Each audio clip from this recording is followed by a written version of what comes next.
Hello viewers, আজ আমরা 2024 সালের Ray Martin English question bank class 6-এর সেকেন্ড সামেটিভ এভলিউশন টেস্ট থেকে মডেল অ্যাক্টিভিটি 2 তোমাদের যে স্কুলটা দেওয়া রয়েছে বাঁকুড়া জেলা স্কুল, তার সিন প্যাসেজ, আনসিন প্যাসেজ এবং গ্রামার পোর্শন ডিসকাস করব। সো ভিউয়ার্স, তোমরা দেখো। ফার্স্ট অফ অল তোমাদের এখানে যে রিডিং কম্প্রিহেনশন সিনটা দেওয়া রয়েছে প্রোজ, এটা চার্লস ডিকেন্সের লেখা দ্য ম্যাজিক ফিশবোন থেকে নেওয়া হয়েছে।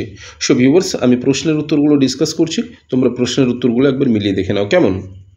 দেখো, একের এতে কী বলেছে, state whether the following statements are true or false, অর্থাৎ নিম্নলিখিত বিবৃতিগুলি সত্য নাকি মিথ্যা তা বলো। দেখো, প্রথমে আয়ের দাগের স্টেটমেন্টটি কী রয়েছে, the eldest queen looked after the children, অর্থাৎ বড় রানী বাচ্চাদের দেখাশোনা করতেন, এই স্টেটমেন্টটা ফলস হবে।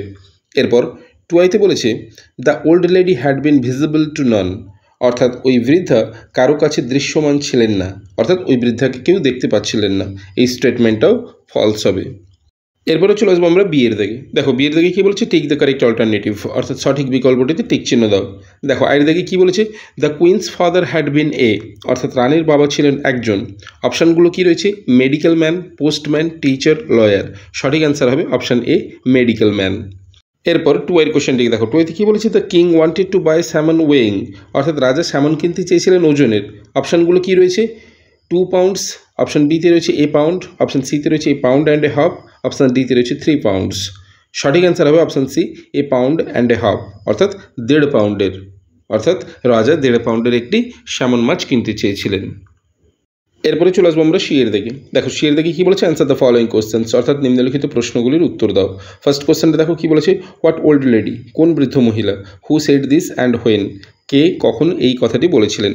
তাহলে অ্যান্সার কী লিখবো, দ্য কিং সেড দিস, অর্থাৎ রাজায় কথা বলেছিলেন, when the fishmonger's errand boy asked about the old lady, যখন ওই মাছ বিক্রেতার কর্মচারী ছেলেটি ওই বৃদ্ধার সম্পর্কে বলেছিল।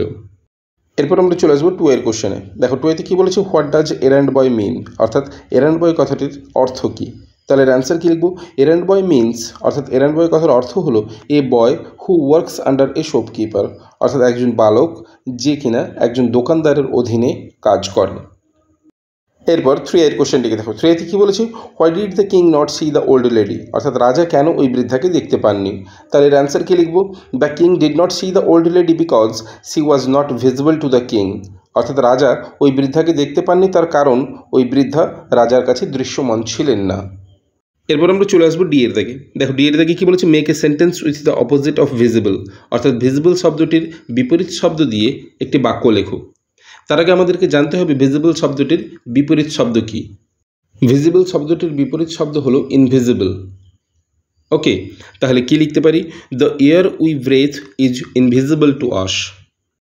এরপরে চলে আসবো আমরা রিডিং কম্প্রিহেনশন আনসিনে। দেখো, 2 দাগে কী বলেছে, রিড দ্য ফলোয়িং প্যাসেজ, অর্থাৎ নিম্নলিখিত অনুচ্ছেদটি পড়ো and answer the given questions, এবং প্রদত্ত প্রশ্নগুলির উত্তর দাও। তোমাদের এখানে একটা প্যাসেজ দেওয়া রয়েছে, আমি প্যাসেজটি পড়ছি, তোমরা ভালো করে শোনো, তারপরেই কিন্তু প্রশ্নের উত্তর ডিসকাস করবো, কেমন।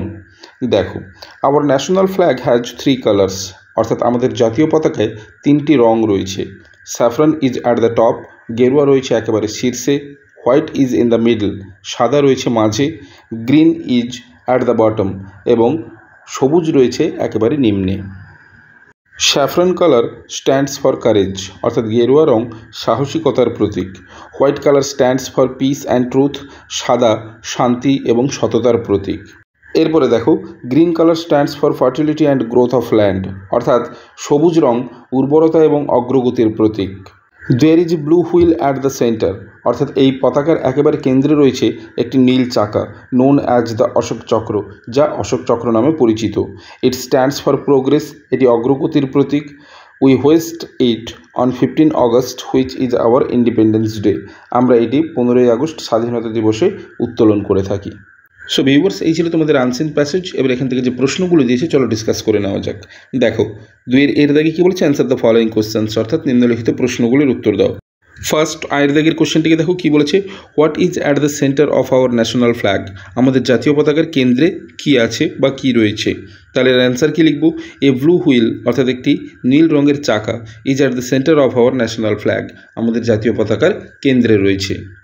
ওকে, এরপর 2 এর কোশ্চেনটিকে দেখো, 2 কী বলেছে, what does the green colour stands for, অর্থাৎ সবুজ রং কিসের প্রতীক। তাহলে এর অ্যান্সার কী লিখব?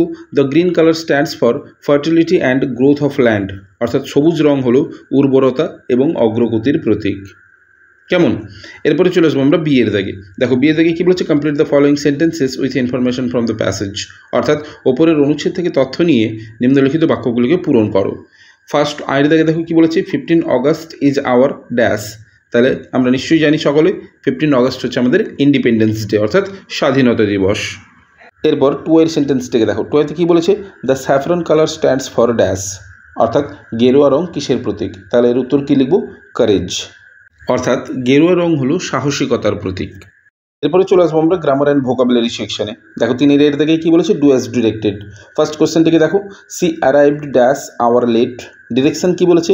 Feel in the blank with appropriate article, অর্থাৎ উপযুক্ত আর্টিকেল বসিয়ে শূন্যস্থানটি পূরণ করো। যেহেতু আওয়ারের এই সাইলেন্ট, তাই আওয়ারের সামনে অ্যান আর্টিকেল বসবে। কেমন?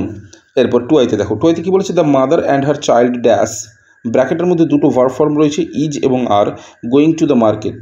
ডিরেকশন কী বলেছে? Fill in the blank with a verb in agreement with the subject, অর্থাৎ সাবজেক্টের সঙ্গে এগ্রিমেন্ট করে যে ভার্বটা সুইটেবল সেটা বসাতে বলেছে। তাহলে এখানে মাদার অ্যান্ড হার চাইল্ড, এখানে হবে is going to the market. এরপর 3 আইতে বলেছে টাইগার, টাইগারের জেন্ডার চেঞ্জ করতে বলেছে, তাহলে হবে কি? টাইগ্রেস। এরপর আইভিতে রয়েছে she is my dash sister. Direction কী বলেছে? Fill in the blank with proper adjective, অর্থাৎ সঠিক বা উপযুক্ত অ্যাডজেক্টিভ বসে শূন্যস্থান পূরণ করতে, তাহলে হবে she is my younger sister. এরপর ভি এর দাগের কোশ্চেনটিকে দেখো। ভি এর দাগে কী বলেছে? He is a honest boy. Direction কী বলেছে? কারেক্ট দ্য সেন্টেন্স, অর্থাৎ যে বাক্যটা দেওয়া রয়েছে তার মধ্যে কিছু ভুল রয়েছে, বাক্যটিকে পুনরায় সঠিক করে লিখতে বলেছে। তাহলে এখানে অনেস্টের সামনে এইচ যেহেতু সাইলেন্ট রয়েছে অনেস্টের, তাই এ হবে না, আর্টিকেল অ্যান হবে। He is an honest boy. এরপরে চলে আসবো আমরা 3 এর বিয়ের দাগে। দেখো 3 এর বিয়ের দাগে কী বলেছে? Add prefix or suffix to form opposites. এরপরে চলে আসবো আমরা 3 এর বিয়ের দাগে। দেখো 3 এর বিয়ের দাগে কী বলেছে? Add prefix or suffix to form opposites, অর্থাৎ বিপরীত শব্দ গঠন করতে সাফিক্স কিংবা প্রিফিক্স যোগ করো। দেখো প্রথমে আয়ের দাগে রয়েছে রেস্ট, রেস্ট থেকে হতে পারে আনরেস্ট প্রিফিক্স অ্যাড করলে, অথবা সাফিক্স অ্যাড করলে রেস্ট থেকে রেস্টলেস হতে পারে।